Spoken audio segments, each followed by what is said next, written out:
أعوذ بالله من الشيطان الرجيم.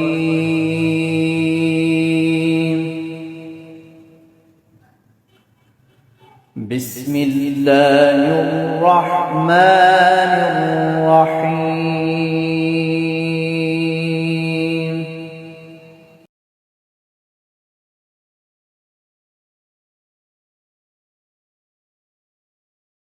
نحمده ونصلي على رسوله الكريم اما بعد فاعوذ باللہ من الشیطان الرجیم بسم اللہ الرحمن الرحیم. انزل علیہ الذکر، کیا نازل کی گئی اس پر نصیحت، من بیننا ہمارے درمیان میں سے، بل ہم فی شک من ذکری، بلکہ وہ تو شک میں ہیں میری نصیحت سے، بل لما یذوقوا، بلکہ ابھی تک نہیں انہوں نے چکھا عذاب میرا عذاب.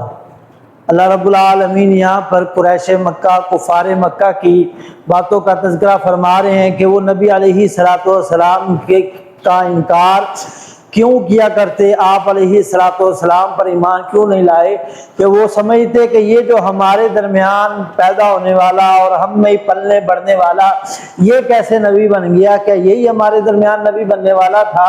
تو اللہ تعالیٰ نے فرمایا کہ بلکہ وہ اصل میں شک میں ہے اور انہوں نے اللہ کا عذاب نہیں دیکھا. ام عندہم خزائن، کیا ان کے پاس خزانے ہیں، رحمت ربی کا، آپ کے رب کی رحمت کے، العزیز الوہاب، جو نہایت ہی غالب بہت ہی دینے والا ہے.